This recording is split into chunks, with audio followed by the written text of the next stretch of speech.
Boa noite a todos e todas e demais que tenham aí qualquer diferença na identificação de gênero. Também duas boas-vindas em especial aos tutores que estão aqui nos acompanhando nesse desafio. Essa é a disciplina Gestão da Saúde e hoje, continuando os tópicos da nossa ementa, nessa aula que faremos dialogada, nós abordaremos o conteúdo relacionado ao planejamento em saúde, especificamente trazendo a vinculação legal ao plano plurianual, lei de diretrizes orçamentárias e a lei de orçamento anual. Esta aula ainda não foi disponibilizada virtualmente para vocês, embora ela já esteja gravada, ela será colocada no ambiente virtual após esse nosso diálogo aqui, tá? Infelizmente, só hoje eu consegui gravá-la e vou disponibilizar para a DARC fazer o upload aí na plataforma digital. Muito bem, senhoras e senhores, vamos falar de uma coisa que eu gosto muito, que é planejamento. E planejamento é muito mais do que plano, tá?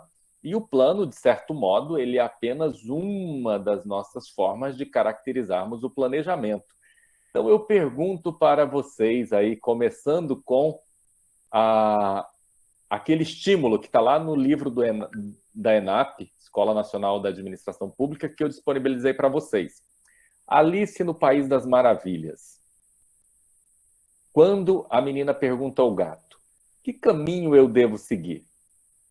E o gato diz, se você não sabe para onde você quer ir, qualquer caminho serve. Eu quero ouvir de vocês o que isso representa dentro da gestão pública municipal, especialmente com o enfoque, trazendo a lente do nosso tema hoje, plano anual, lei de diretrizes orçamentárias, o que isso representa para nós na gestão pública municipal, especialmente a gestão pública municipal da saúde. O que vocês trazem desse entendimento? Quando não se sabe para onde quer ir, qualquer caminho serve. E isso, adicionado a isso, eu pergunto, é válido para os gestores públicos? Senhores e senhoras gestoras? Ana Lúcia, você fique à vontade, depois a Janeide.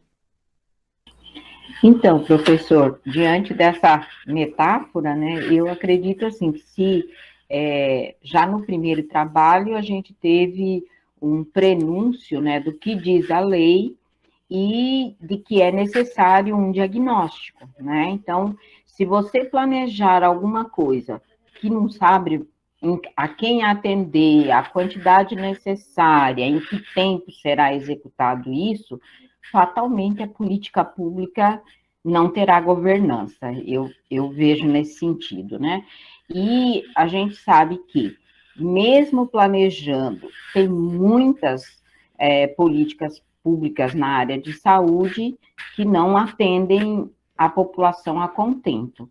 Então, eu penso que planejar é fundamental, né, para sabermos para onde e a quem deveremos atender, principalmente com a política pública em saúde, né? Por exemplo, período de vacinação, né? Nós vimos que o quanto nesse período de pandemia, né, nós tivemos muitos percalços, né? Justamente porque o governo federal demorou muito tempo para que as políticas públicas se efetivassem em relação à questão da vacina, né? Então, acho que a Covid é um exemplo claro, né, de não ter governança numa política pública. Acho que essa é a minha contribuição para o grupo. Ana Lúcia, muito obrigado. Que reflexão gostosa. Por quê? Eu chamo de reflexão gostosa porque ela tem uma abrangência para muitas discussões. E um dos pontos que eu vou pegar na sua fala, e que nós já está na nossa projeção aqui de conversa, são sobre os tipos de objetivos que nós traçamos e a realização desses objetivos. Trazendo um campo da gestão para o campo do orçamento público, a gente pensa em estratégias, aquelas deliberadas, essas que nós vamos colocar lá no plano plurianual, dentro dos nossos objetivos, bonitinho, mas nós temos também essas, Ana Lúcia, que você acabou de falar, que são emergentes. Quem esperava uma pandemia como essa, né? Quem? que gestor público esperava por esse evento que mexeu com as bases de todas as instituições e de toda a sociedade? Então, nós vamos abordar esse ponto aí. Gostei muito da sua participação. Vou passar aqui para a Janeide, eu vou fazer algumas anotações e depois a gente vai voltando, amarrando e fechando os pontos, tanto estratégicos como legais também, tá? Janeide, eu deixo contigo agora a fala e depois o Dário. Boa noite, professor. Então, a gente viu nos textos disponibilizados que a gente tem todos os instrumentos de planejamento que são necessários para fazer com que a gente responda exatamente a pergunta, para onde eu quero ir?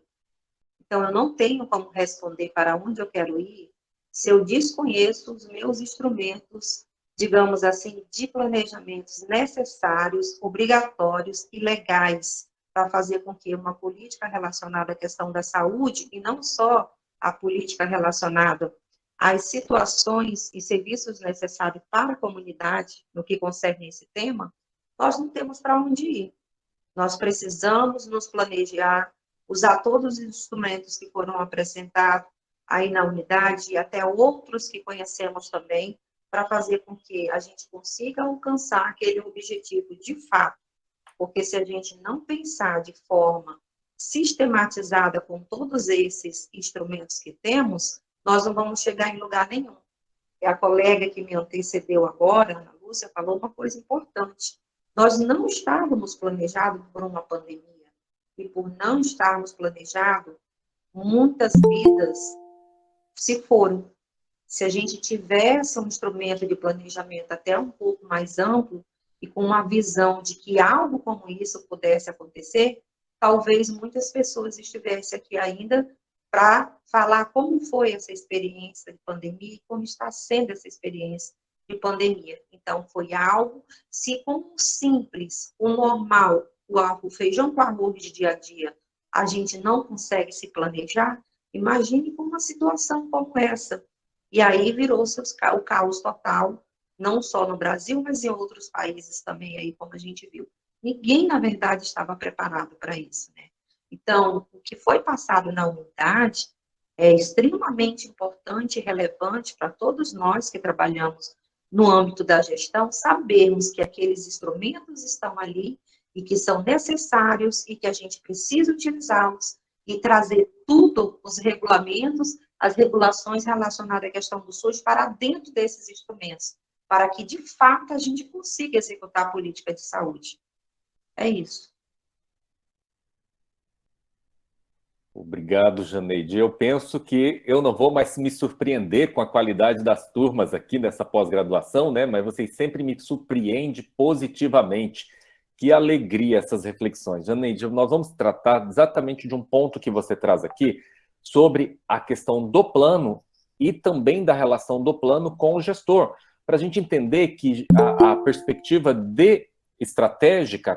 estratégica não é necessariamente só um plano, e dentro do plano várias outras dimensões estão envolvidas, o que um grande autor da administração estratégica chama de PES da estratégia, que é o Mintzberg. Muitos de vocês vêm da área de administração, muitos de vocês já o conhecem, mas podem ser que outros aí não o conheçam, e é um autor que vale muito a pena ler quem vai trabalhar com planejamento, principalmente o planejamento público, as estratégias públicas, tá? E nós vamos falar exatamente das outras dimensões que a Janeide já traz aqui para a discussão, que é a perspectiva dos próprios gestores, o padrão de repetição com que a própria administração pública ela vai executando ao longo do tempo, e essas estratégias, o modo de operacionalização, impacta diretamente, ainda que nós tenhamos um plano conhecido, um plano que tem uma estrutura formal a ser seguida, e é um instrumental já que passa a ser quase que um roteiro do como fazer. Operacionalização, como vocês viram lá no manual do ENAP. Agora, isso não é suficiente para a gente obter o sucesso... Meire, eu vou disponibilizar para vocês aqui no chat, tá? Já vou disponibilizar. O Mintzberg, ele tem 2 livros bem relevantes, um é a Administração da Estratégia e o outro, que é um livro mais abrangente, mais teórico, é o Safari da Estratégia, onde ele tem uma parceria lá com o Ostred e o Lampel, que é um livro bem interessante também para quem quer aprofundar no campo da estratégia. Mas obrigado, Janeide, pela participação, e agora eu vou passar para o Dário, e vou continuar fazendo minhas anotações aqui para seguir depois com uma estrutura de pensamento que a gente possa fechar essas ideias em torno da nossa temática aqui. Boa noite a todos, estão me ouvindo bem? Sim, Dário, eu ouço muito bem. Tá bom. Boa noite, professor, prazer conversar com o senhor. Opa, você, tá com você isso. É muito jovem. Obrigado pelo jovem. Eu tô achando que tem um sotaque mineirinho aí, não tem, não? Tem. Mas, ó... Direto das Minas Gerais. Esse sotaque, essa semana eu estive lá, fui casar um amigo em Minas Gerais. Eu fui casar, né? Fui só ser padrinho. Tá certo. Que bom. Boa noite, Fábio, colegas. Bom, professor, a partir do que você colocou, né, a importância, a relevância do planejamento, infelizmente, nós vivemos um vício contínuo no Brasil de pouco planejamento na área pública, né? Muitas vezes, quando elaborados, mal elaborados e outras tantas vezes engavetados. E aí se segue uma rotina de trabalho em cima de imprevistos, né? E o planejamento é fundamental para que a gente tenha uma diretriz, um norte, um caminho delineado, aonde a gente vai saber qual que é o objeto, o foco daquele trabalho que será executado, qual que é a metodologia, quais as estratégias, ações serão utilizadas para que a gente possa alcançar aqueles objetivos, né?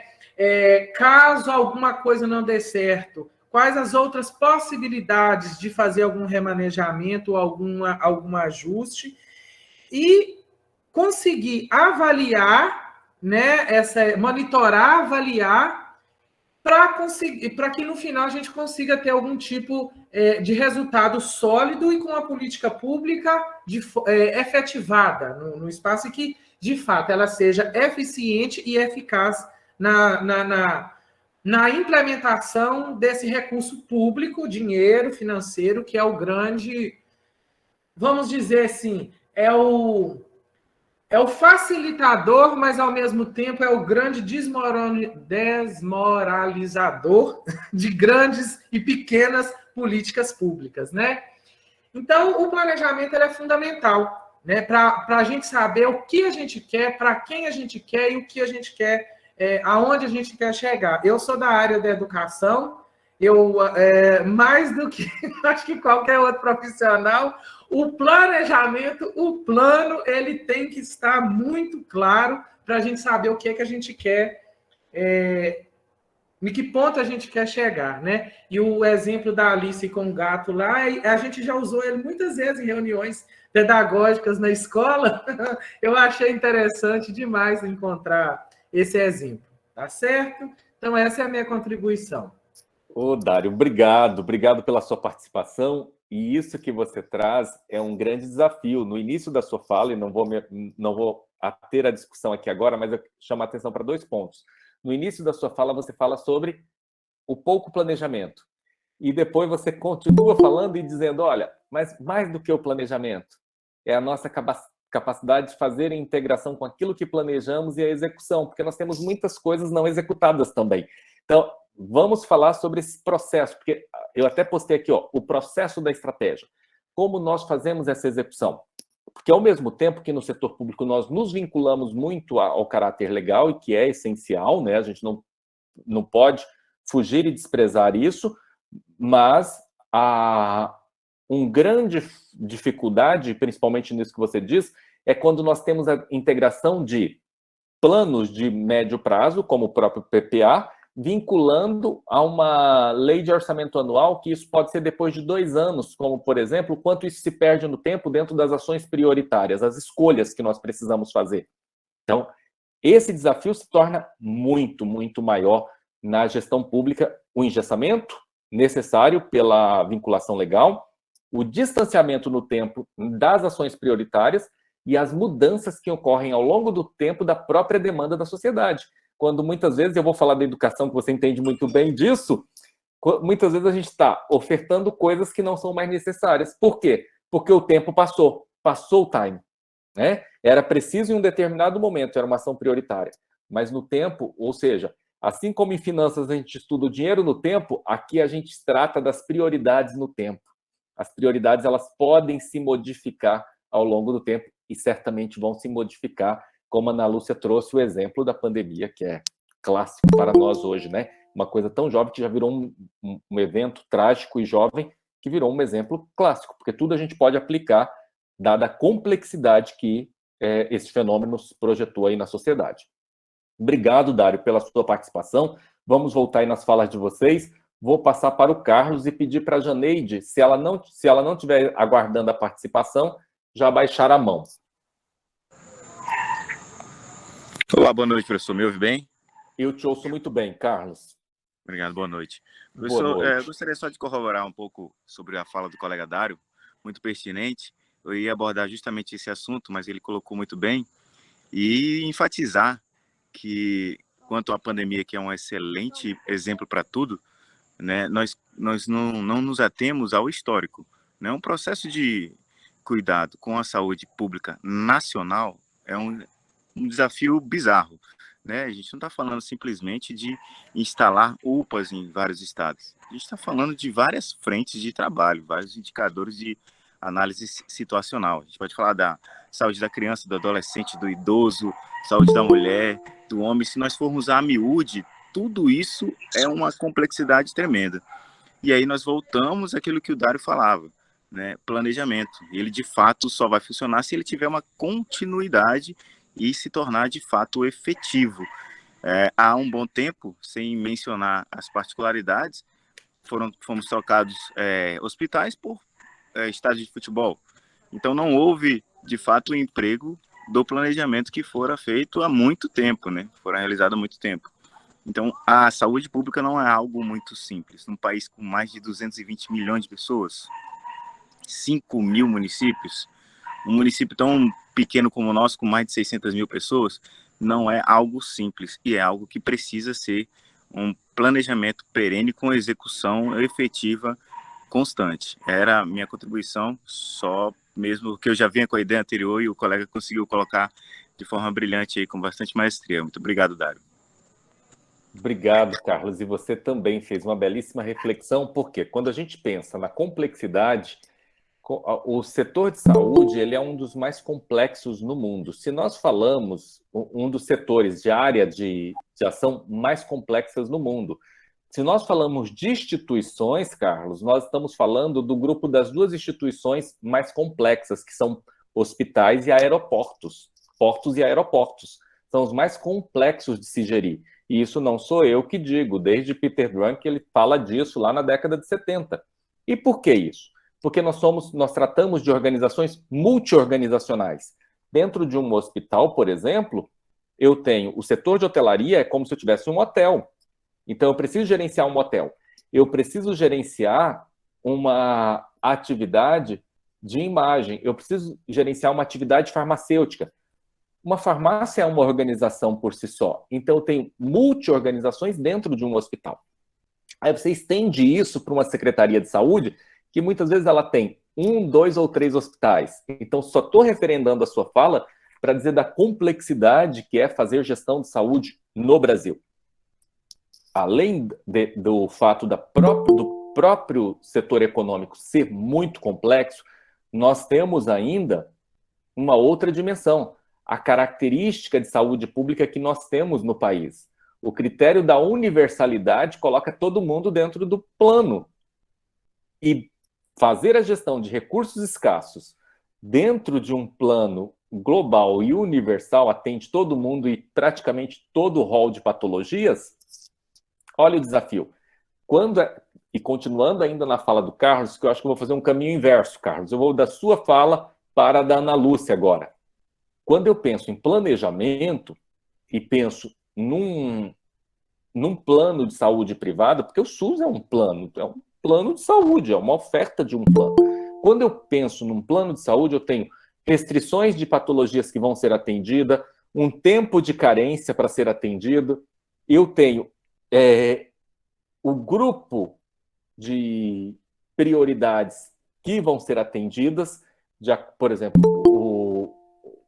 o idoso, e eu consigo, você já disse aqui, do idoso, da mulher que tem as necessidades específicas, e eu consigo precificar isso baseado nas condições do que eu vou ofertar. E mais, eu consigo fazer a gestão desse risco, né? Cálculos atuariais para gerenciar o risco. Nós, assim, quem tem plano de saúde particular sabe, se o risco sobe, o plano sobe o valor. E o SUS, como é que ele funciona esse cálculo de... Nós temos lá 15% da União, 12% dos estados e 15% dos municípios.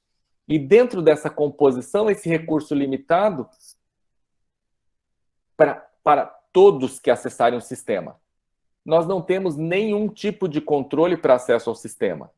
E esse recurso, se eu penso num plano plurianual, eu tenho um dimensionamento que, de repente, eu tenho uma crise na Venezuela, que é o que aconteceu, eu tenho uma catástrofe no Haiti, e o que acontece? A minha população incha. Veja o que foi o estado do Amapá,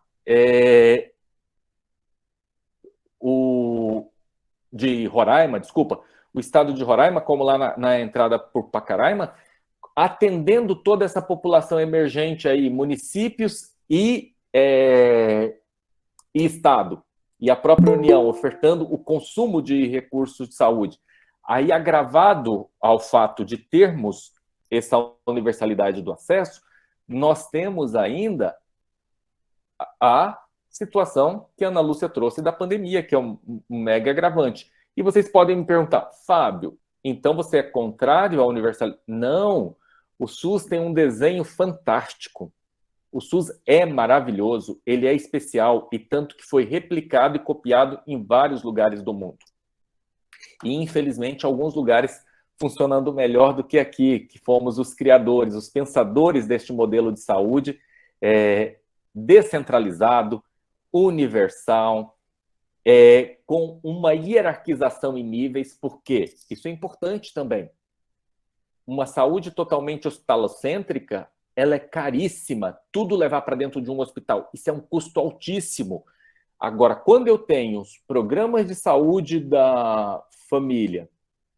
Puxa, gente, o meu áudio está cortando? Não, para mim está normal. Se for o caso, eu fecho a minha imagem e continuaremos conversando aqui só com áudio. Mas se vocês me ouvem bem... Ou talvez nós, professor, às vezes pode estar sobrecarregando o sistema, né? E daí talvez o colega não escute, mas para mim está normal. Então, alguém que eu não consegui ver quem postou, mas estava cortando a fala. Alguém disse, está cortando a fala. Então, veja, talvez seja a sua internet, você pode sair e voltar novamente também. Às vezes dá esse problema na plataforma no Meet, tá? Às vezes desligar a câmera também ajuda, né? Talvez a internet dele daí ajuda também. Ótimo.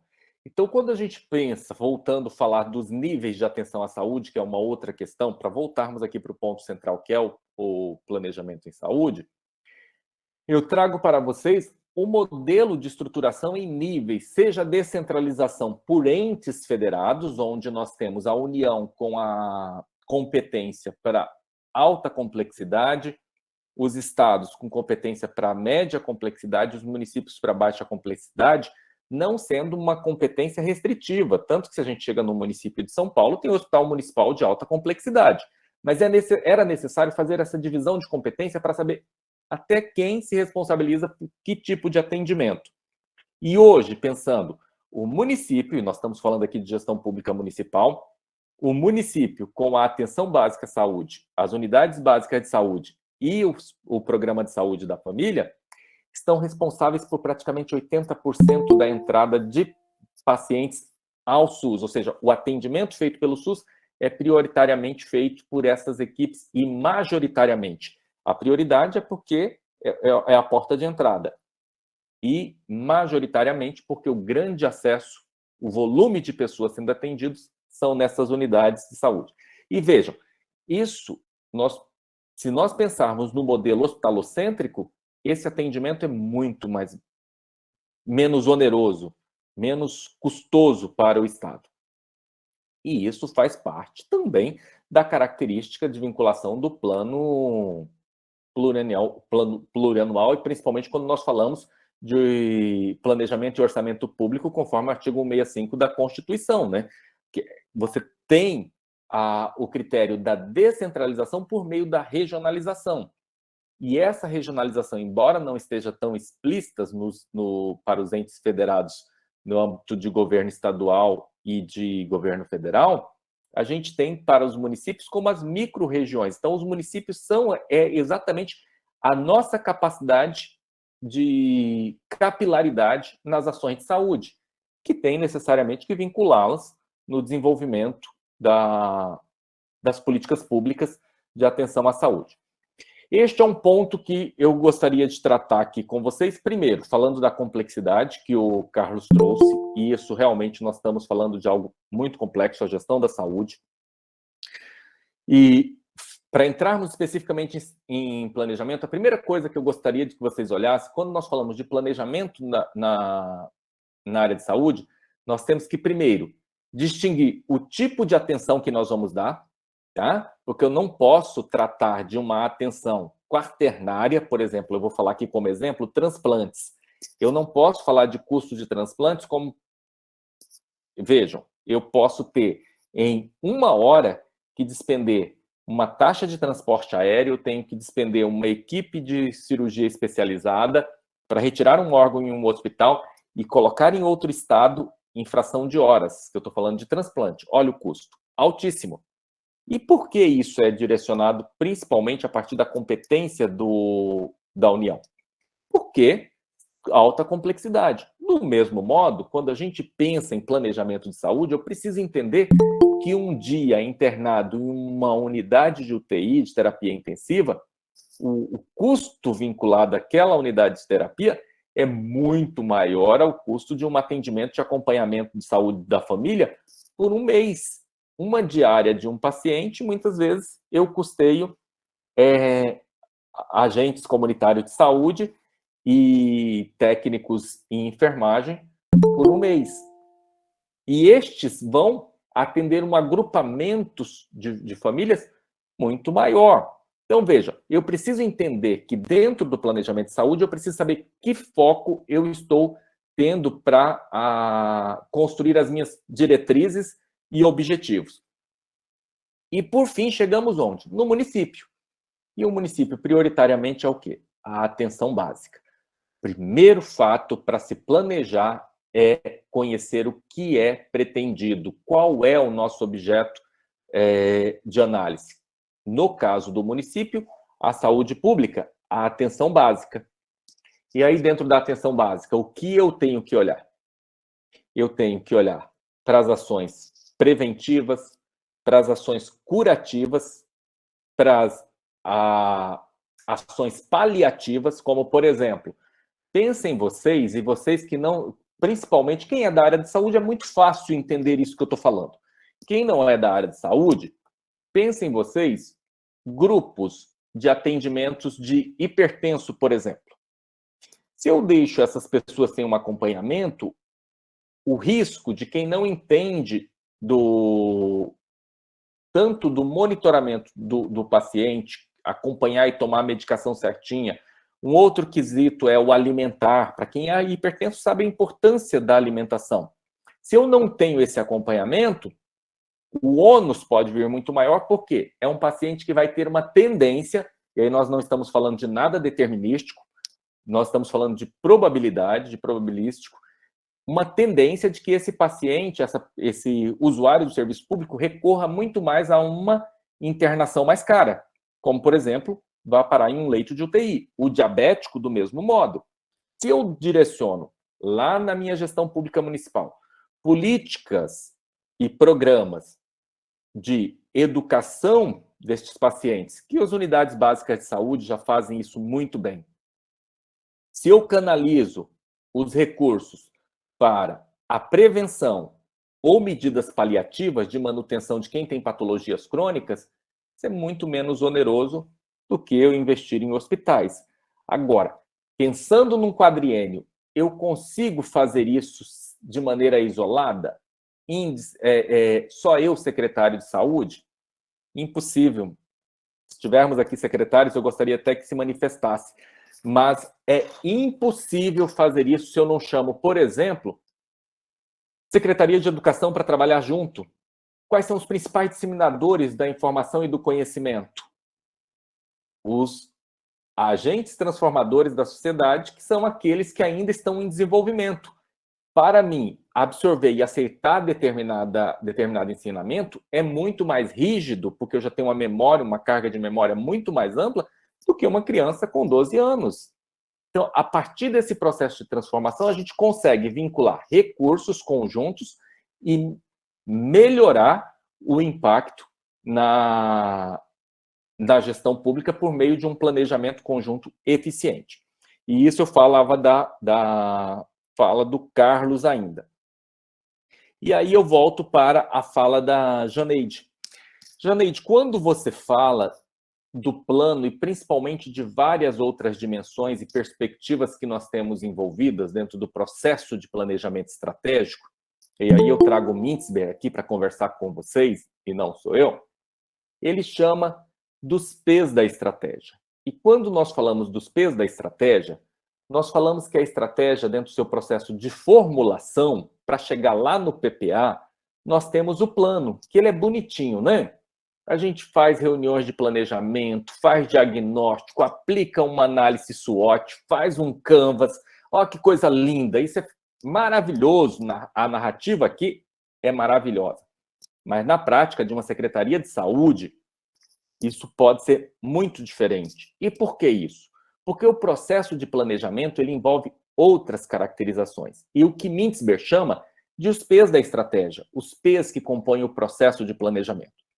O plano é só um deles. A gente vai trabalhando, construindo diretrizes, objetivos e metas, como no plano plurianual. E chega no final, a gente tem um plano.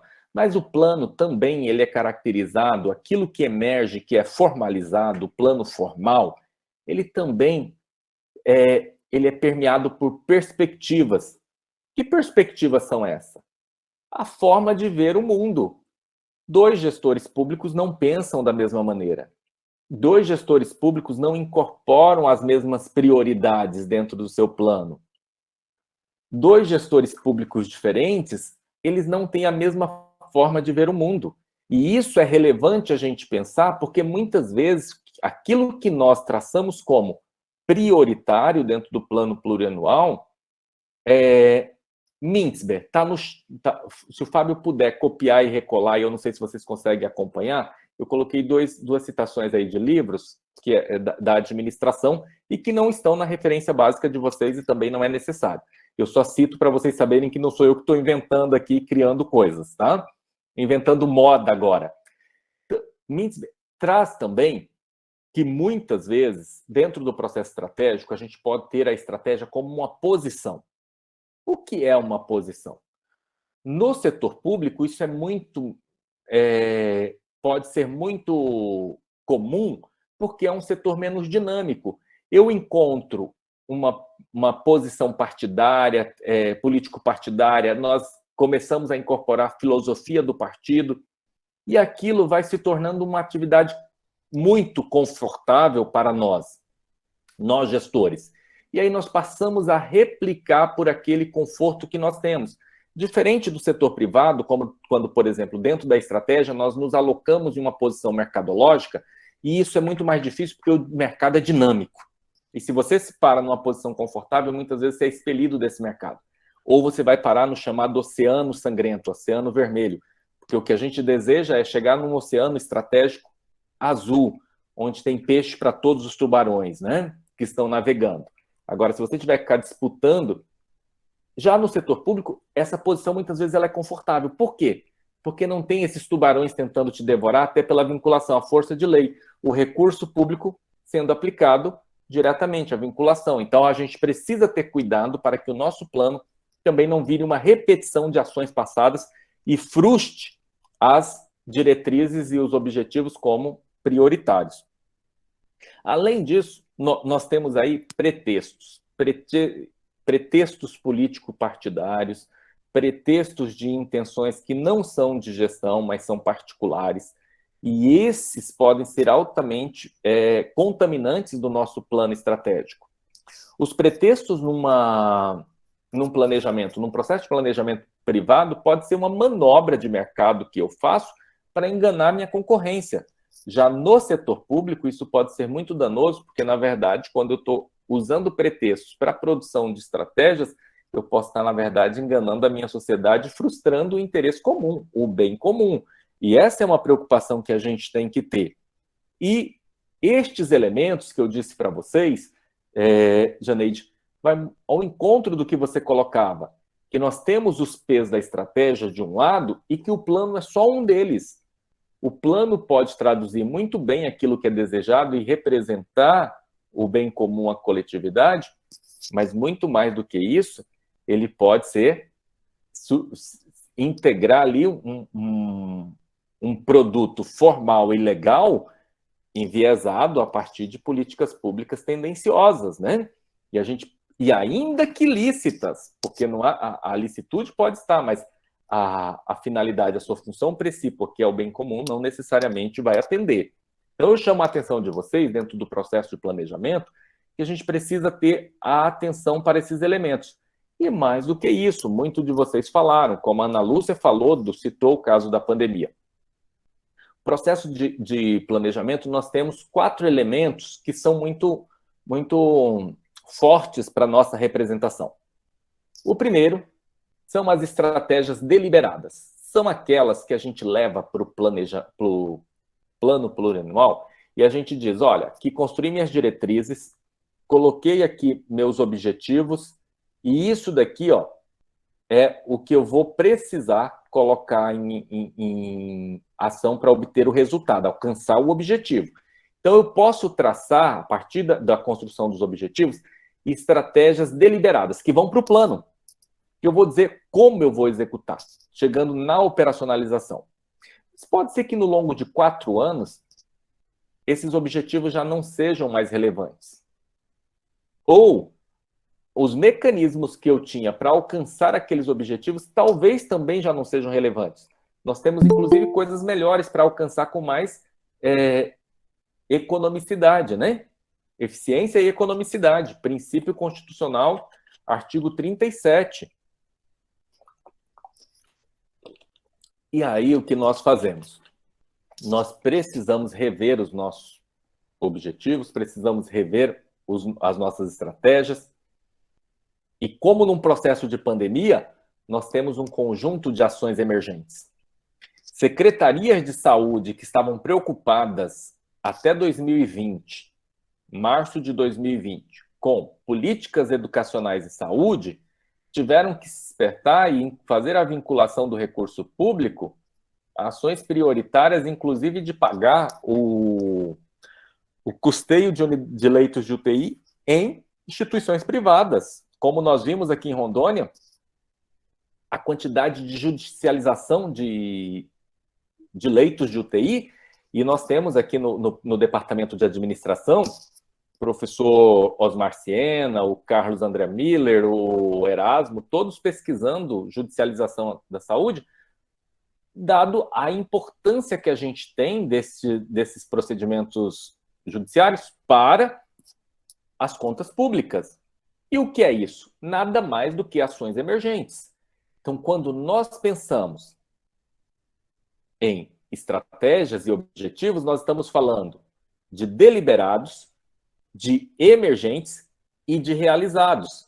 Então, se eu penso que o planejamento é sempre sair do ponto atual para um ponto futuro, e usando os meus dedos aqui, eu coloco em 2 posições distintas ao longo do tempo, imaginário isso, nós temos o deliberado, o emergente, o realizado e o não realizado.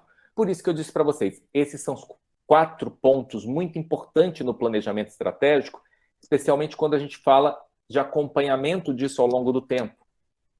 Mas não basta você só acompanhar, você precisa prever isso. E aí nós vamos para a construção de cenário, que a Ana Lúcia disse muito bem. Olha, a gente precisa primeiro de um diagnóstico, está lá no manual da ENAP dizendo isso. Maravilha, Ana Lúcia, é isso mesmo.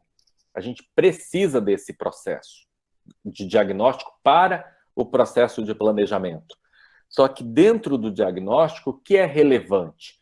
É você incorporar o máximo de variáveis possíveis que melhor projetem o cenário. Lembrem, eu disse para vocês no início que qualquer planejamento que nós façamos, ele nunca vai ser determinístico, não é matemático do ponto de vista do 1 mais 1 igual a 2. E agora tem uma brincadeira que a matemática era para ser simples, né? Aí veio alguém e colocou A mais B é igual a X, isso complicou a vida de todos nós, né? Mas pensando em matemática, não é desse modo que nós vamos operacionalizar o planejamento estratégico. O planejamento estratégico está muito mais próximo de um medicamento pensando em saúde. E eu vou passar para a Marcilene já fala. Porque o que acontece?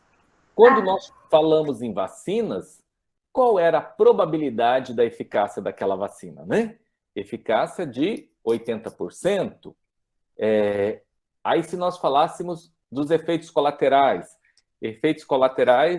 com 0,01, sei lá, indicadores percentuais mínimos ou máximos. Do mesmo modo, nós estamos falando dentro do planejamento, e voltando para a fala da Ana Lúcia, que é o diagnóstico, e entrando aqui no aspecto inicial do planejamento, a gente vai entender o seguinte, que quanto maior a minha capacidade de visão sobre o objeto que está sendo planejado, aqui no caso, a saúde pública municipal, quanto mais variáveis eu consigo incorporar, melhor eu vou conseguir fazer a projeção de cenários futuros. Eu estou falando de um planejamento de 4 para 4 anos, quadrienal. Este planejamento precisa funcionar lá no final do 4º ano. Eu preciso atender às demandas sociais. Então, se eu passo a ver só fragmentos daquilo que vai acontecer no futuro, a probabilidade de eu não alcançar o que se é pretendido e atender às necessidades da comunidade é maior quando eu não incorporo várias perspectivas de análise. E quais são essas perspectivas que a gente tem que analisar dentro da saúde? O perfil demográfico é altamente relevante na saúde. Questão de idade, de escolaridade, de remuneração. Por quê? Porque a partir disso eu consigo fazer um diagnóstico mais preciso em torno das minhas projeções de diretrizes e objetivos para a saúde pública. Outra característica que eu preciso é o perfil epidemiológico. Quais são as patologias mais comuns dentro da minha região? O que eu tenho de emergente? Quais são as patologias, as doenças que são constantes e quais são as sazonais? Que período do ano eu preciso dar mais atenção e enfoque para determinada patologia? Como, por exemplo, o Dário Mineirinho aqui, ó. E aí a gente pensa, Minas, tem regiões que têm, municípios lá em Minas, que têm um volume de pacientes com doenças de Chagas. Mas para outros municípios, uma política dessa é altamente irrelevante, não tem um paciente. Então, para que eu vou traçar políticas para atender pacientes no tratamento de doenças de Chagas? Então, esse perfil epidemiológico a gente precisa conhecer muito bem. Segundo aspecto, um terceiro aspecto, então, o primeiro a gente está falando de um perfil demográfico, o segundo de um perfil epidemiológico, e um terceiro nós temos que traçar um perfil sociocultural muito, muito claro. A partir do perfil demográfico e do perfil epidemiológico, eu tenho que incluir variáveis que sejam relacionadas ao que eu quero de desenvolvimento humano e social para essas pessoas. Quais são as condições de higiene e de saneamento básico que eu tenho? Quais são as condições educacionais para a saúde? Porque educação em saúde, alguém citou aqui, eu não sei se foi nessa turma que alguém, eu acho que eu talvez citei, educação financeira. Assim como a gente precisa de uma educação financeira, e que não necessariamente é essa educação formal que a gente tem na escola, a gente também precisa de uma educação em saúde. Questões de higiene e profilaxia são altamente relevantes, aquilo que a gente consegue prevenir de doenças são altamente relevantes para o custeio da saúde. E isso eu preciso incluir essas variáveis socioculturais dentro do meu planejamento de saúde para considerar, no mínimo, aspectos de renda, de idade, de educação, de padrões alimentares, características de consumo alimentar, o perfil epidemiológico, quem são os atendidos pelo setor público, quais são as patologias que nós mais atendemos, a nossa porta de entrada, a nossa UBS, quem ela atende? Por exemplo, se na minha unidade de pronto atendimento, a minha UPA, na minha unidade de pronto atendimento, eu todo dia tenho um fraturado por acidente no trânsito, eu preciso melhorar as minhas condições de saúde ou eu preciso melhorar as minhas condições de educação no trânsito? Vejam, porque muitas vezes nós estamos tratando aqui do efeito, mas não mexemos na causa. Né? Então a gente fica focado sempre em tratar o resultado, o efeito, mas a causa permanece lá intacta. Né? E isso é uma preocupação dos gestores em saúde. Então, fazendo um fechamento aqui da fala, eu vou passar a fala para a Marcilene agora, mas eu gostaria só de finalizar para a gente dar um ordenamento aqui à nossa compreensão. Primeiro fato é os cegos lá do livro do Mintzberg palpando um elefante. Cada um vai achar que é uma coisa. E nós nunca vamos ter uma visão real e total do todo. Em planejamento municipal em saúde, a gente precisa trazer a comunidade para dentro da discussão. Então, planejar saúde, a gente precisa das conferências municipais de saúde, sim. A gente precisa do Conselho Municipal de Saúde, a gente precisa de representatividade. Representatividade de quem?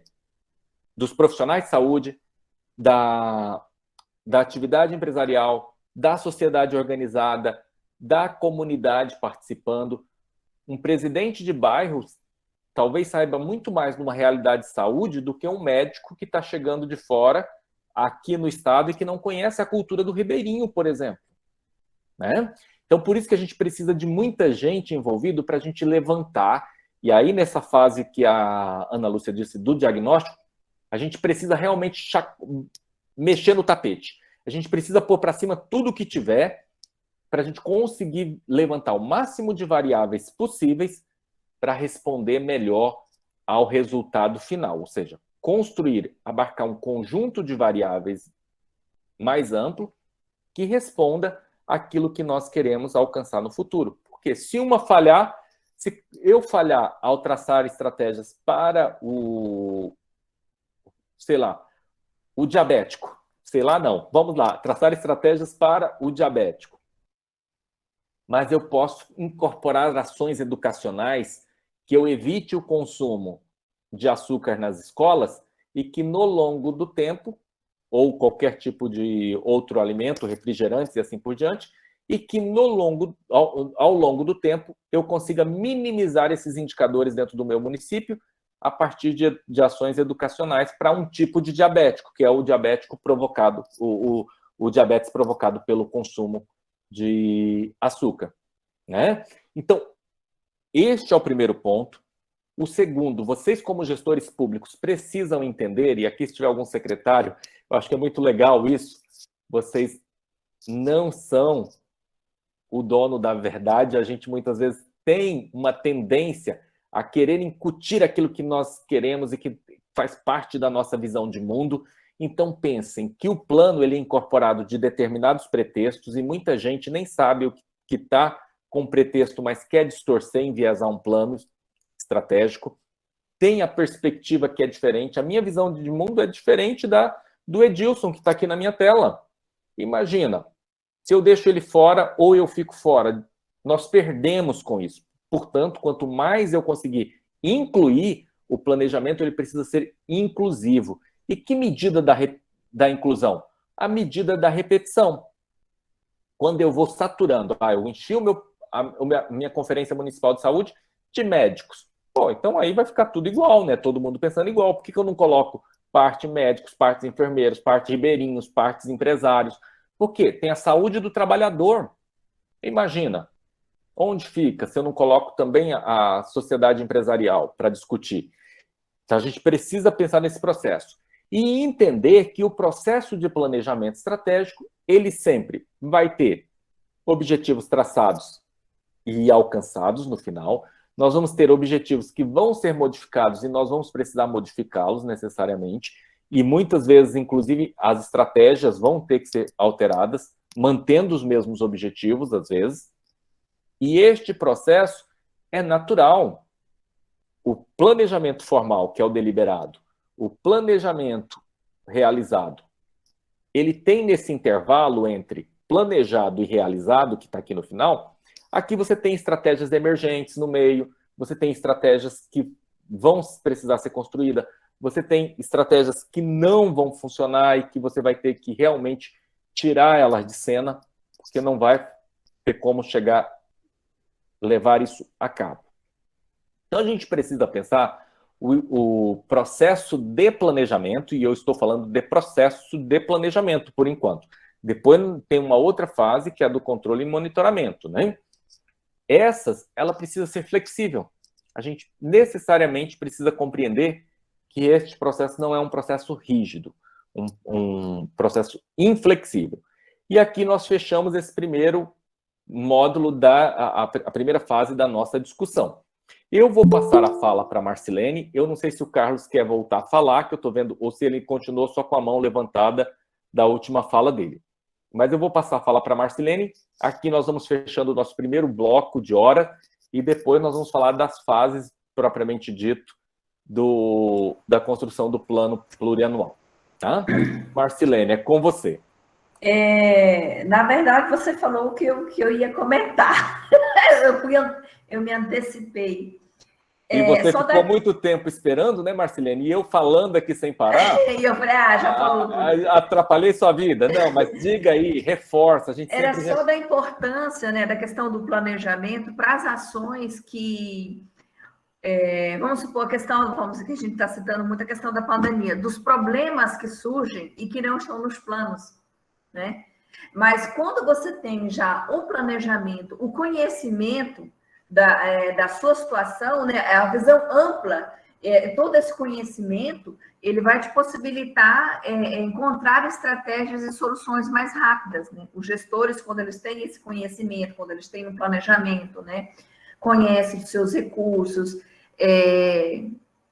então, de posse desses dados e com todo esse planejamento, surge uma ação que precisa de tomar uma decisão rápida, né? Ele vai ter condições de rápido tomar decisões para solucionar esses problemas que surgem, que são emergentes, né? Mas aí você debateu mais sobre isso, era esse o ponto que é importante, você ter esse conhecimento amplo do seu município, né? Exatamente, Marcilene. E isso foi o ponto final da minha fala. Ou seja, quanto melhor eu conhecer o meu município, maior a probabilidade de assertividade no meu planejamento e conseguir realmente atingir o bem comum desejado dentro das políticas públicas de saúde. Então, essa é uma realidade, e que quanto maior é o município, mais complexo é o conhecimento. E quanto menor é o município, maiores são as dificuldades de recurso. Vejam que a gente tem um contraponto aí que nunca se ajusta facilmente, né? Então, vocês vão ter desafios em todos os campos. Os desafios estão mais no aspecto de recursos, como, por exemplo, como é que vai manter isso? Foi a discussão da aula passada, quando nós falávamos de princípios. Como é que eu mantenho um especialista em neurologia, por exemplo, neurocirurgia, em um hospital que não tem nenhum centro cirúrgico? Um desafio muito grande, diferente de repente, outros municípios que já têm infraestrutura e e recurso para isso. E, ao mesmo tempo, dimensionar a diversidade num planejamento estratégico, porque o município como Porto Velho, o planejamento, e tive recentemente um congresso com uma das profissionais que trabalhou no planejamento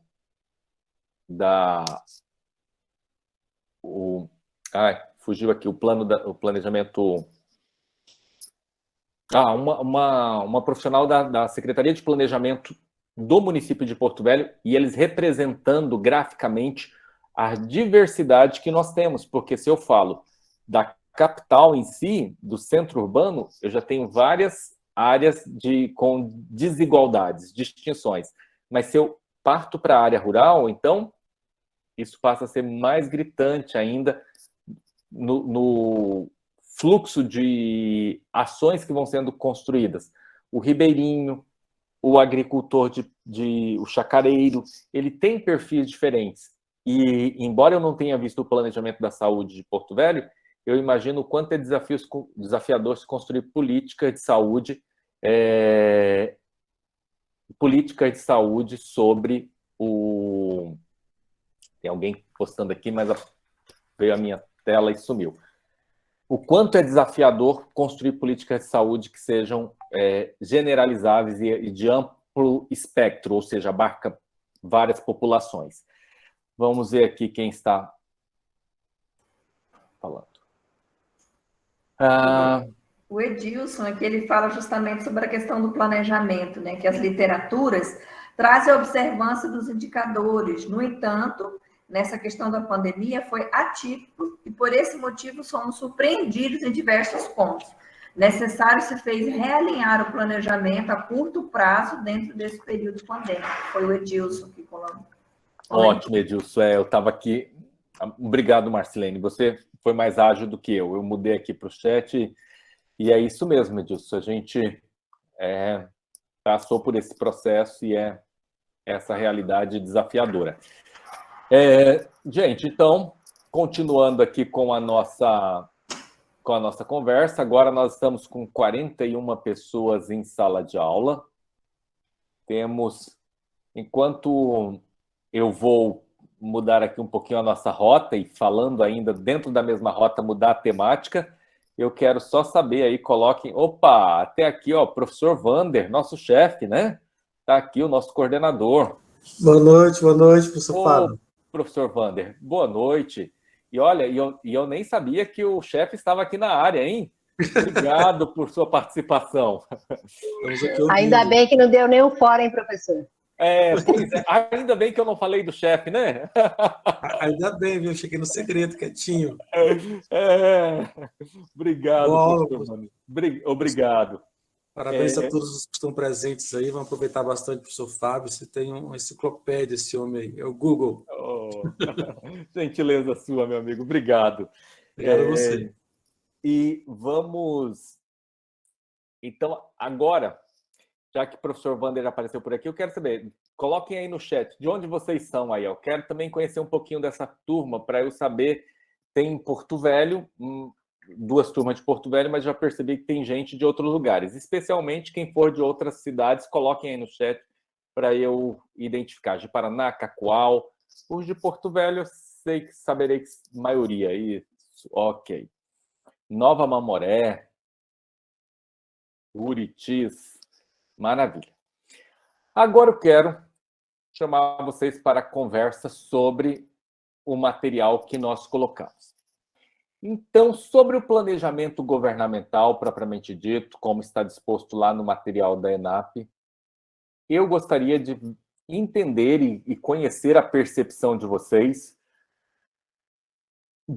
sobre o planejamento, e principalmente a gente entendendo as fases, como é que essas escolhas acontecem, como é que elas devem acontecer no mínimo, como que nós vamos construir esses planos setorializados, como é que é o ciclo de planejamento, incluindo aí o orçamento público com a lei de diretrizes orçamentárias, com a lei do orçamento anual.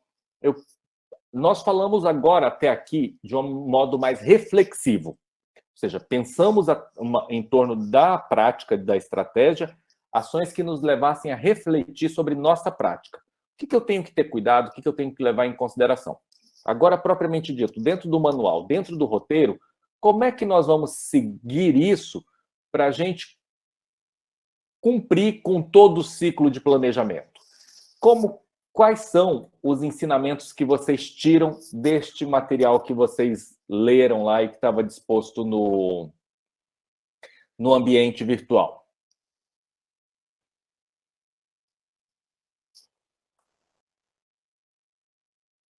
E aí, quem vai ser o primeiro ou a primeira a sentar na cadeira da oportunidade? Agora eu quero ouvir novos participantes.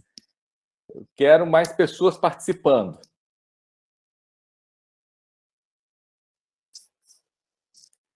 E na última aula, opa, a Janeide vai voltar, quero ver, vão levantando as mãos. Enquanto eu vou falando da nossa última aula. A última aula, a Inês estava aqui, mas eu me encontrei com a turma de Paraná e Buriti, salvo engano. Eu acredito que sim. E a discussão foi aquecida, viu? Eu quero agora a participação da turma de Porto Velho. Já vou começar a criar aqui, propositalmente, uma intriga, né, entre as turmas, ou pelo menos, não uma intriga, mas uma competição. Desculpa, usei a palavra errada. Uma competição. Quero ver quem mais vai participar aqui. Enquanto a Janeide fala, a Inês também vai participar. Os demais, por favor, vão se manifestando aí, tá? Nós vamos... Agora eu não estou conseguindo localizar aqui. Ah, achei, porque tinha descido. Carlos, você ainda vai participar ou você só está com a mão levantada da primeira chamada? Carlos, será que está nos ouvindo? Carlos, se você não for participar, só baixar a mão para eu conseguir controlar melhor aqui. Então, voltando para o que eu falava no início da fala, vamos agora conversar um pouquinho sobre as fases do processo de planejamento, quando nós vamos falar de planejamento na esfera governamental. Então, a gente agora vai passar para o roteiro mesmo, dizer um pouquinho como funciona esse processo, o que a gente tem que levar em consideração, o que é importante a gente olhar, como isso... Carlos, obrigado. Obrigado. Como a gente deve executar e como essas fases se processam. Primeiro, a Janeide, depois a Inês e os demais vão se manifestando aí na sequência.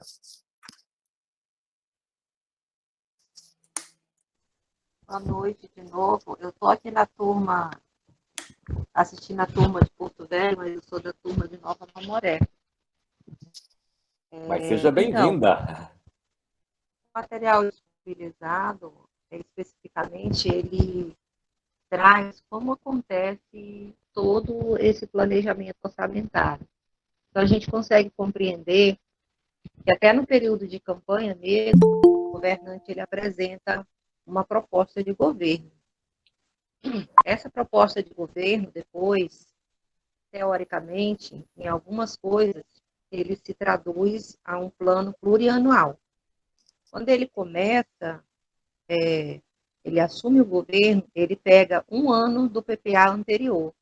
E neste mesmo ano, ele já faz, para os próximos 4 anos, o PPA. E lá ele coloca lá todos os objetivos, todo o planejamento, ele traça lá o que é importante para o governo dele. Logicamente, se ele fez determinadas defesas, ele vai colocar aquilo ali como prioridade dentro do PPA. Mas ele também não vai poder deixar de executar aquilo também que já vem previsto em outros PPAs. E logo depois é feito a questão da lei de diretrizes orçamentárias, que vai dizer o que vai ser priorizado dentro do orçamento. E em seguida, essa lei de diretriz orçamentária, ela é anual, assim como a lei orçamentária também, que é anual. Então, todas as esferas de governo, estadual, municipal e o governo federal também, eles fazem esse planejamento. E aí, juntando todos esses instrumentos, a gente diz que são as peças, digamos assim, para planejamento governamental. Todas essas legislações que são lei, elas são de autoria do Executivo e são encaminhadas para as assembleias, para o caso do governo federal, o Congresso, para, no caso do município, as câmaras, para serem discutidas e aprovadas lá. Após a aprovação, passa a etapa de execução. E após a execução, passa a etapa de avaliação. E também fiscalização. Isso, e no caso da fiscalização e acompanhamento, é feito tanto pelo controle externo, principalmente, né? Mas a gente acaba aqui também temos os controles internos dando acompanhamento nisso. Aí o material do ENAP, ele traz esse detalhamento, como dar cada passo e como, quando que é que você precisa apresentar cada uma delas. E ele também traduz, mostra lá quando que o governo federal precisa apresentar essa legislação. Mas ele também diz que o governo do estado e as prefeituras, aquela data que está prevista lá para o âmbito federal, pode ser que mude um pouco a diferença no âmbito estadual e municipal. Todo esse instrumento de planejamento se traduz às ações de governo durante todo o seu período de mandato e aí um ano seguinte também, cada um deles, né, principalmente. E lá estão escritos quais são as ações de governo, quais são os programas, como que serão feitos, como serão executados, e tudo precisa também ser pensado e lembrado do que determina também a lei de diretrizes orçamentárias, a lei de responsabilidade fiscal. Ele faz um recorte também lá no material que o professor disponibilizou. Ele traz algumas observações sobre a 101 também. Então, isso não pode ser deixado de lembrar. Precisa estar traduzido ali também com os elementos que a própria 101 também cobra dentro desse processo de planejamento. Enfim, foi isso que deu para resumir. Ô, Janeide, obrigado pela contribuição, e você já colocou algumas questões aí que eu estava anotando aqui, eu vou querer outros respondendo do que você traz. Muito bom, obrigado pela contribuição, excelente participação. Inês, eu vou passar para você e depois eu vou já colocar aqui no chat uma outra pergunta que vem trazida pela fala da Janeide, é a Janeide que apresenta essa questão. Inês, é contigo. Professor, acho que eu só vou fazer intriga, porque a Janeide já explanou certinho as frases do planejamento, né? Ficou muito bem ali explicadinho. Então, eu só vou fazer mais uma intriga, já que nós citamos bastante a questão da pandemia, né, nesse ano, que é impossível não citar, que a impressão que se teve é que o governo federal não tinha planejamento. Ele tentou ali correr, ele não fez uma adaptação do planejamento, ele tentou fazer e não sei quantos dias ou horas, ou talvez, sei lá, a toque de caixa. E quando o Pazuello falava que, como é que é? Logística é simples. Tem um professor amigo meu da Unir, e ele é professor de logística. Eu falava, você não ensina nada, porque logística é tão simples. Aí ele ficava morrendo de raiva. Quando ele falava da logística da distribuição das vacinas, né? E essa aí era a coisa mais fácil que tinha. E a impressão que se dá é isso, que não tinha um planejamento. E a gente sabe que talvez a pessoa que está lá no executivo não tenha o conhecimento de tudo, porque todas as vezes ninguém tem mesmo conhecimento, mas ele tem que ter uma equipe, não tem? Ele tem que ter algumas pessoas, alguns assessores que tenham conhecimento disso. E aí, infelizmente, a gente cai na saúde da forma que estamos vivendo hoje. Apesar de gastou bastante dinheiro, comprou-se depois as vacinas, depois de muitas corrupções e muitos escândalos, né? Mas ainda poderia ter sido melhor. Aí eu vou citar também o município aqui de Cacoal, que eu vi uma coisa que é bem bacana que eles vão implantar aqui, quanto à gestão de saúde. Os atendimentos, eles são distribuídos às UBSs, né? Os atendimentos lá, como é que a gente chama lá? Primeira, complexidade simples, né? Que fala? Isso, de baixa complexidade. Baixa exatamente. Complexidade, isso, que vai primeiro na UBS. Então, olhando lá o material sobre o diagnóstico, sobre a geografia, eu pensei, bem, deu certinho com esse com isso que vão implantar aqui em Cacoal agora. O pessoal da zona rural tem dificuldade em saber qual UBS eles vão frequentar. Porque, por exemplo, eu frequento a UBS Nova Esperança, que é uma que não é tão pertinho aqui de casa, mas é mais perto. Tinha uma época que eu frequentava uma outra UBS, que falava que era para eu ir em outra UBS, né, que eu já nem sei onde fica mais. Então, ele é dividido nos setores. E aí, agora, está abrindo uma discussão assim aqui em Cacoal, para deixar bem claro, uma UBS só para o pessoal da zona rural, na questão geográfica ali. Porque eles vêm para a cidade e eles não sabem se ele vai no bairro da Nova Esperança, se ele vai no Cristo Rei, se ele vai... Não sabem qual ir. Então, isso quer dizer que não se levou em consideração anteriormente, lá no planejamento, a questão geográfica.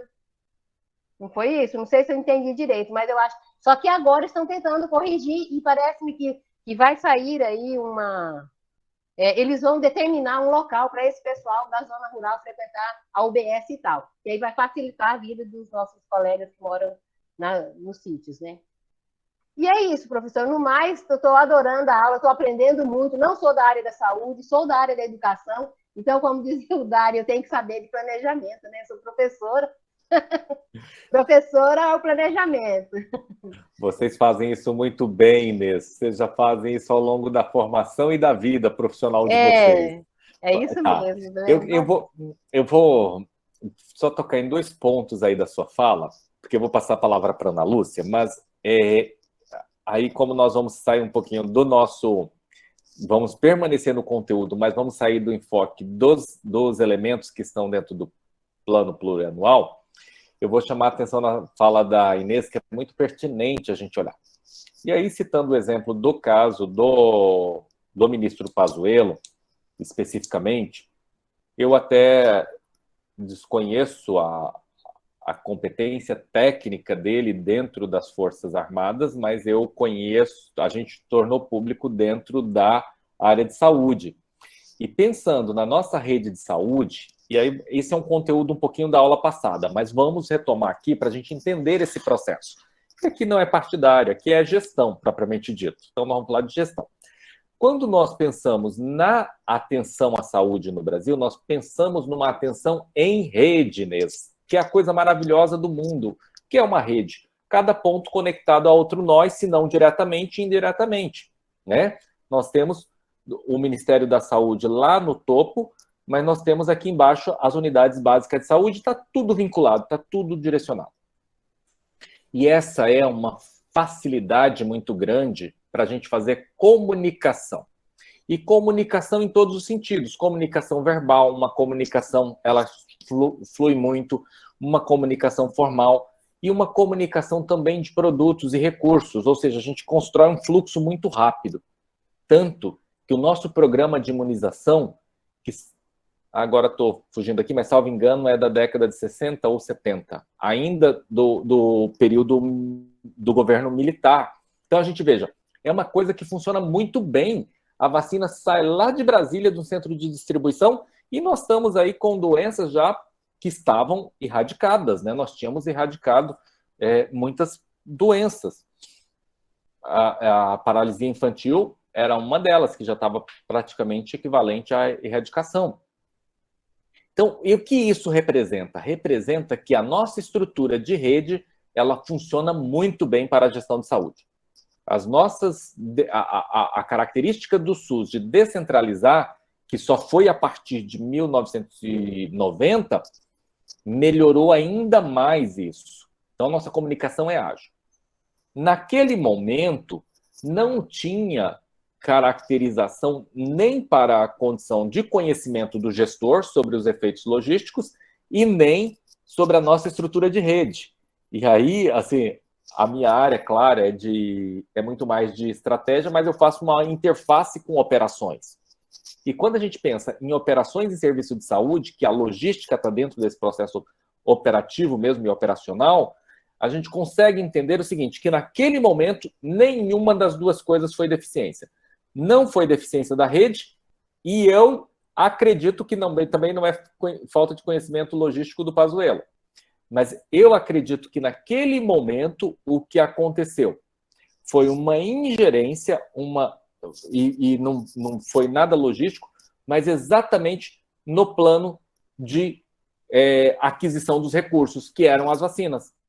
Então, como se demorou muito para a aquisição, se demorou muito para a distribuição, e outros produtos que estavam ausentes, como, por exemplo, o oxigênio em Manaus, eu acho que foi muito mais incapacidade de gerir o problema, e aí gestão de risco, faltou muito mais gestão de risco, porque em saúde a gente passa o tempo todo fazendo a gestão do risco, o risco em plano de saúde, o risco dentro de uma unidade hospitalar, o risco de paciente. O tempo todo a gente está vivendo a gestão do risco. Lá não foi feito, como, por exemplo, faltar oxigênio em Manaus, sendo que nós tínhamos capacidade distributiva.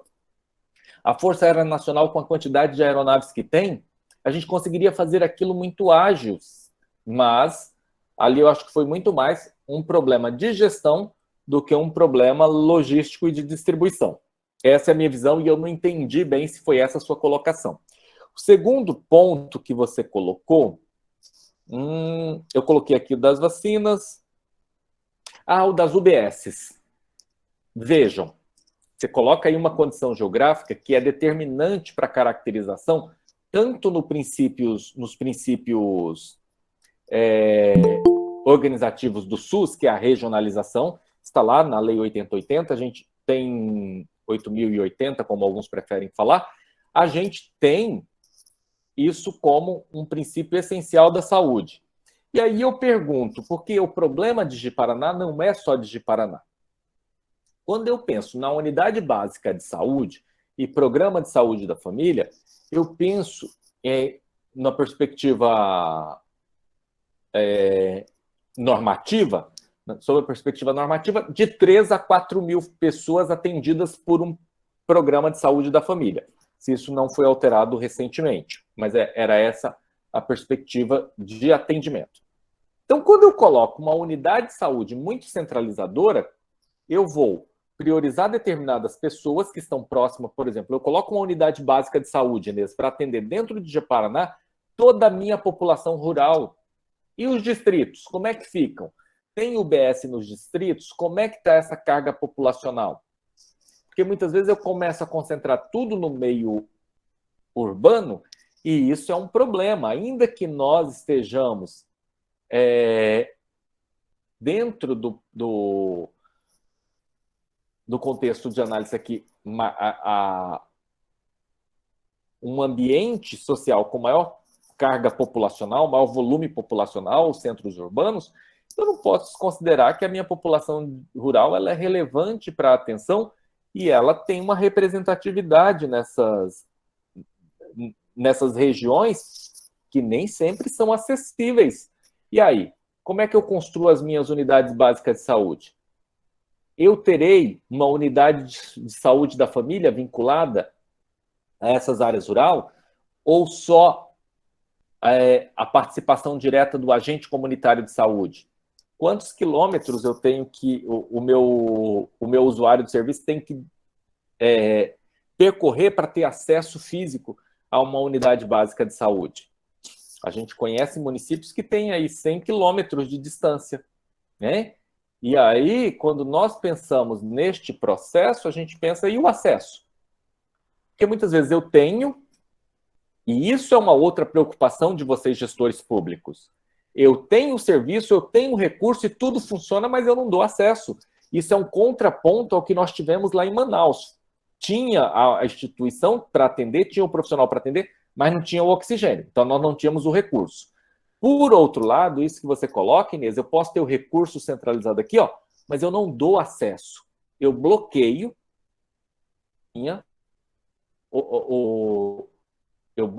o cumprimento dos princípios básicos do SUS, que, por exemplo, um deles é a equidade. Tratar os iguais de forma iguais e os diferentes de forma diferentes. Eu não posso tratar as pessoas que estão aqui dentro do espaço geográfico urbano de Porto Velho do mesmo modo. Eu vou tratar os ribeirinhos como, que estão lá em São Carlos, que estão... Não posso fazer isso, porque eu vou contra um princípio do SUS e um princípio doutrinário. Então, eu preciso seguir a doutrina. E a gente vai falar de diretrizes agora, quando a pergunta que eu coloquei lá no chat para vocês. Eu vou passar para a Ana Lúcia e depois, Inês, eu volto para você, tá? E vou ver aqui no chat, algumas pessoas colocaram, escreveram, eu vou ler. Enquanto, Ana Lúcia, eu passo para você, enquanto você fala, eu vou ver o chat. Então, o senhor colocou com bastante clareza, né? Então, que o planejamento ele precisa ter um plano diretor, e o que das leituras que a gente fez até agora, se a gente olhar o município de Porto Velho, ele tinha um plano diretor que era de 2008 e que foi revisto agora em 2020. Né? Então, de 2008 até 2020, se tinha um planejamento para uma população que não era real. Esse é um ponto que a gente precisa pensar, né? E no plano plurianual, né, além, como a colega colocou muito bem, né, precisa ter diretriz orçamentária, a gestão, né, que ela fala que tem que ser participativa, mas aí a gente tem a consulta pública, até nós comentamos na outra disciplina de desenvolvimento urbano, por exemplo, a consulta pública é feita via internet, mas quem é que tem acesso, né? Como que a população, que a gente não sabe nem a diferença do que é uma UPA e do que é uma UBS, né? Então, por exemplo, quando vou trazer a pandemia de novo, porque eu vivi isso, eu precisei fazer o teste, né? Porque lá na secretaria foi uma loucura, eu trabalho na Secretaria de Educação, e de repente no nosso setor tinha mais de 12 contaminados e nós éramos em 20. E daí a gente foi para a farmácia, não tinha mais testes lá, e eu tive que ir numa UBS. Quando eu cheguei lá, né, tinha outros atendimentos, e quando a pessoa que estava lá atendendo dizia, não, minha senhora, aqui nós só estamos fazendo os testes de Covid, para aquelas pessoas que ainda estão com suspeitas, né? E aí a pessoa chegava lá, xingava, porque ela queria ser atendida, porque ela tinha uma criança lá que precisava ser atendida, e tinha aquele monte de gente, todo mundo com suspeita, né? Então, tem esse fator de uma população, inclusive as pessoas que têm formação e tudo e não sabem essa diferença, né? Uma outra questão, né? Nós não sabemos os planos e programas, a população desconhece isso, né? Então, por exemplo, eu estou conhecendo algumas coisas agora que estou fazendo as leituras, né? Então, quando se fala, né, de saúde da família, né, eu não sabia que tipo de serviço é oferecido, né? Então, como o senhor bem colocou, a gente lida com coisas que estão próximas e coisas que são externas. Aí, às vezes, lá na escola, que eu também sou professora, né, a gente fica indignado que o povo da saúde vai lá, mas eles têm que ir mesmo. Depois de todo esse conhecimento, né? Então, tem que arrumar lá a reunião de pai para levar o pessoal da saúde da família, porque eles conhecem os problemas que os nossos alunos têm, porque os nossos alunos são daquele bairro, né? Então, esse curso, ele está permitindo, assim, de saber o quanto que nós desconhecemos as políticas públicas das quais nós somos os usuários, né? Então, e também essa questão, né, do plano de desenvolvimento econômico que o senhor colocou aí, né? Quer dizer, eu tenho lá no distrito de São Carlos, eu tenho uma UBS lá, mas lá tem o servidor para atender, né? Então, às vezes, tem lá o prédio, mas não tem nenhum serviço, não tem nenhum acesso. Como que a gente faz isso? Né? Vamos esperar o político que vai lá dizer assim, olha, eu vou trazer medicamento para cá, eu vou trazer o médico, mas a gente sabe se tem orçamento para isso, se tem um programa, se tem um plano para isso, né? Então, acho que era essa contribuição, assim, que o senhor permite que a gente avance no sentido das nossas reflexões, né? Da importância dessa disciplina. Né? Obrigada. Ana Lúcia, eu que fico encantado com essas falas de vocês, a sua aqui trazendo a experiência de uma área que é tão complementar à saúde, porque eu acho que é antecedente à saúde. A educação é antecedente a tudo, vem antes de todas as outras áreas. E você dizendo da participação e da integração.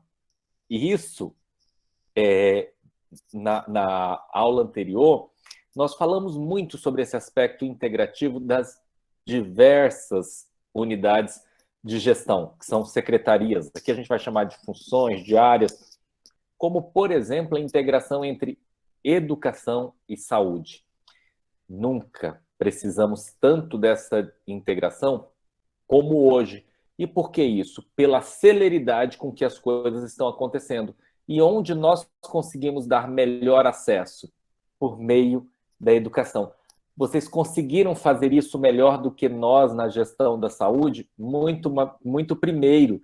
Vocês conseguiram levar a educação por muitos meios, e não só agora. Vocês da educação conseguiram dar acesso à educação num modelo EAD lá na década de 50, quando a internet ainda nem estava sendo pensada, né? Por meio dos manuaizinhos, dos voluminhos impressos. E, olha, quem não conheceu a educação à distância no Brasil? Vocês conseguiram acessar periferias com muitos programas sociais diferentes para atender os desiguais, como os modelos supletivos, os programas como para quem é jovem não vai saber do que é isso, mas assim, o Mobral, por exemplo, para categorias específicas. E hoje, o que nós da saúde precisamos, e eu digo nós, porque eu estou há 4 anos fora, mas eu ainda fico muito me sentindo. Hoje eu estou só na universidade, então eu estou muito vinculado à docência, à pesquisa propriamente dito, mas eu fui de campo mesmo, estava dentro de hospital. E o que eu sinto que nós precisamos?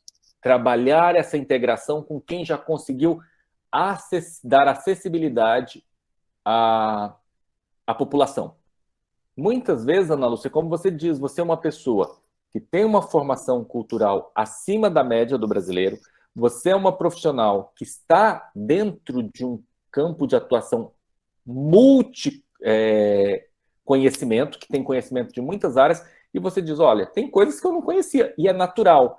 Agora, você imagina para o seu aluno que está lá dentro da escola, numa base, quando que ele vai ter acesso a isso? Então, um mecanismo que a saúde, principalmente a saúde primária, a atenção primária, é a vinculação entre escola e UBS e os programas de saúde da família.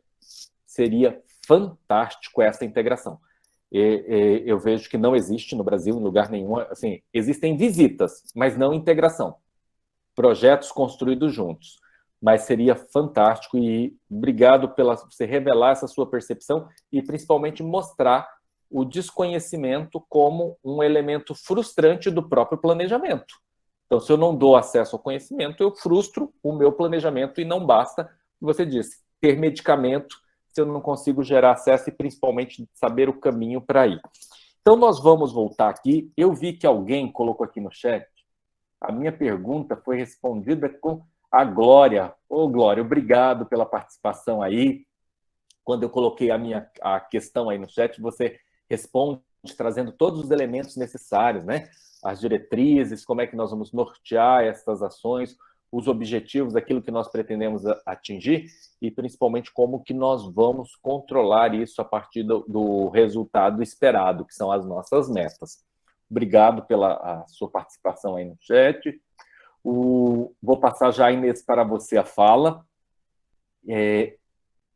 O Edilson também colocou aqui que dentro do ciclo de planejamento, ok, a fase de discussão, votação e aprovação da lei de orçamento anual, ok.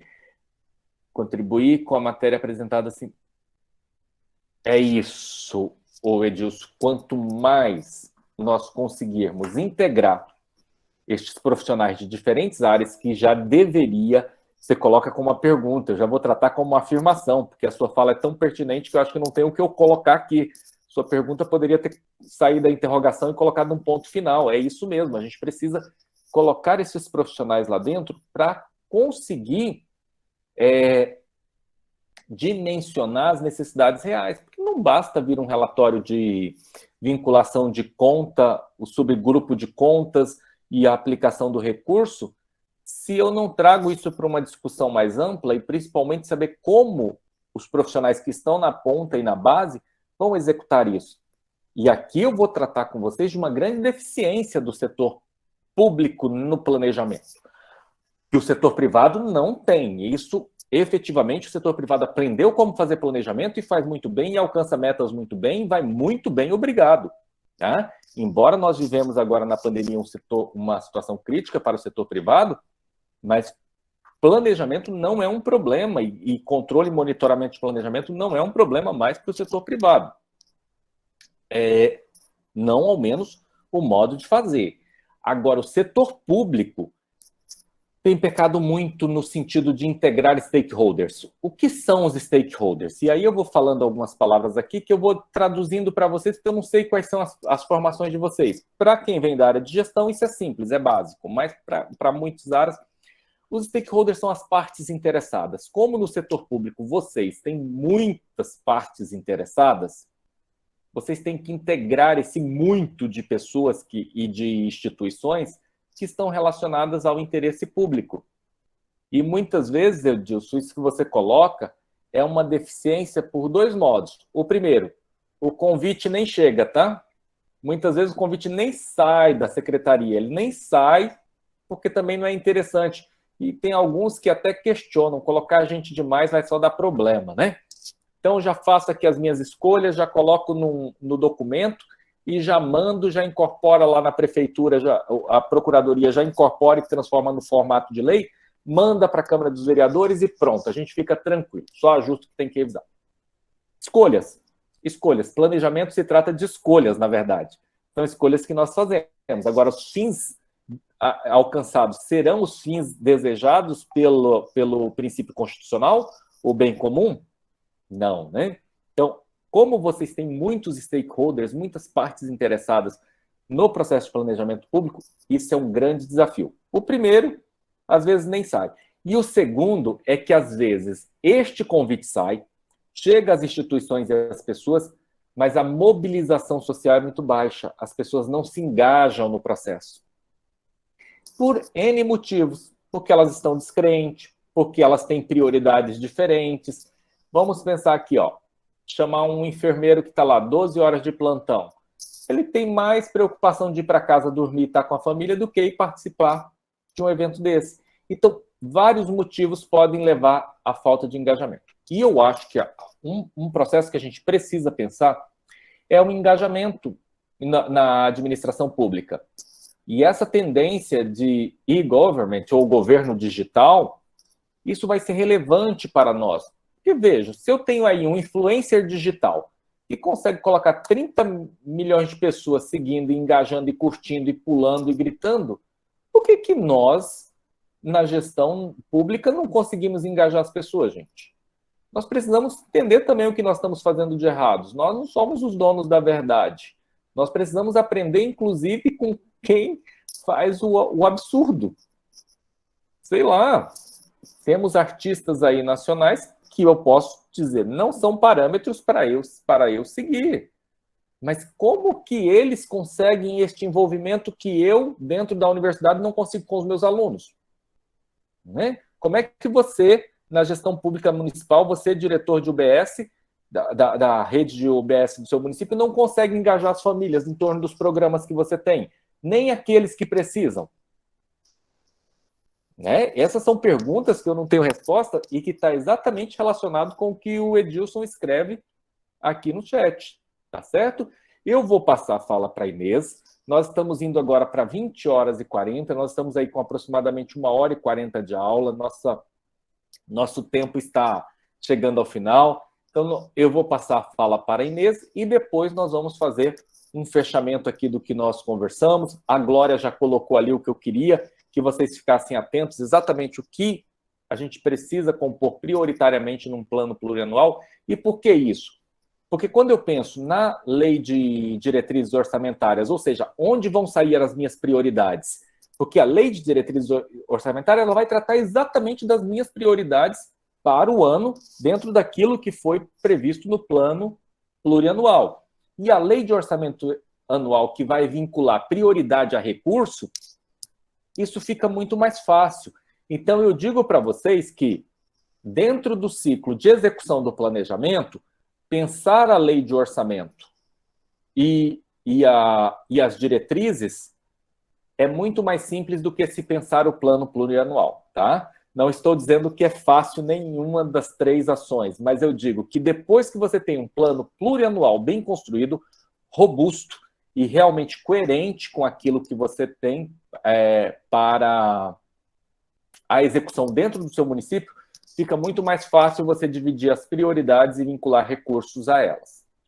E principalmente saber como buscar recurso também, né? Aqui eu acho que vocês vão ter uma disciplina específica de orçamento e de captação de recursos, certamente, eu acredito que vocês vão ter. E fica muito mais fácil quando você tem diretrizes bem estabelecidas, objetivos bem claros, inclusive chegar em fontes externa de recurso, que não o recurso vinculado, que é aquele recurso próprio do município ou aquele que vem do Estado e da União, que já vem para o município, inclusive buscando verbas subsidiárias, tá? Eu vou passar para a Inês e nós vamos seguindo aqui para o nosso fechamento.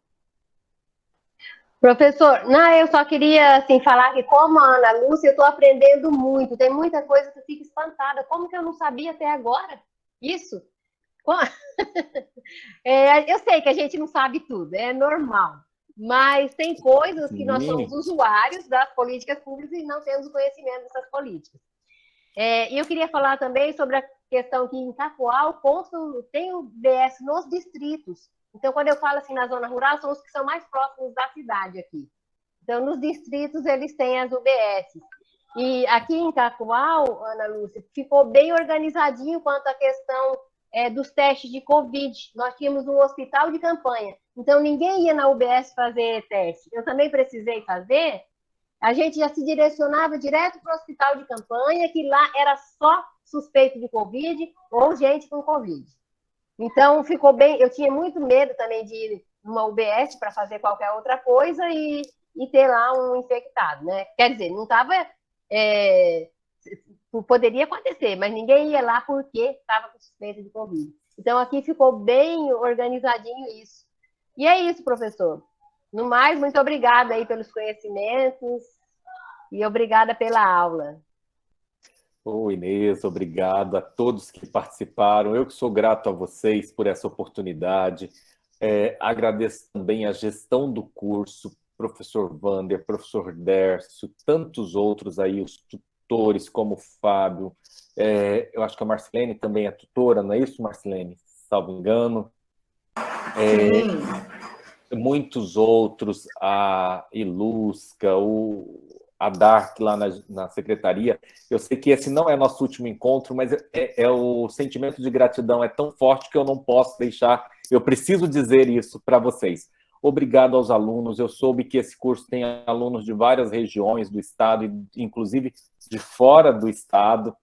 Eu não sei se o Dário está em Minas ou está em Rondônia, Dário, mas muito bom ver essa diversidade.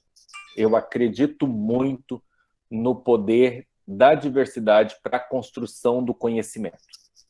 E por que isso? Porque aqueles que pensam iguais, aqueles que têm uma visão de mundo semelhante...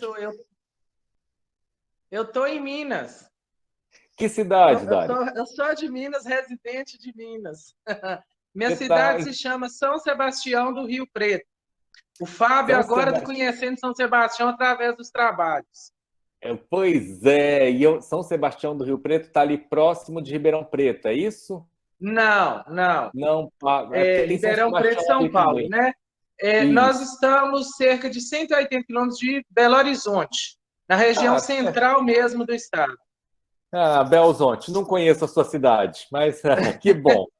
E assim como o Dário, eu já convidei o pessoal todo para vir para Minas, passear, entendeu? Para vir aqui comer. Dário, vou chegar aí para comer pão de queijo. Você me aguarde. O povo de Rondônia vai longe, tá? Então tá certo. Não brinque com Rondônia, não. Rondônia anda no Brasil inteiro.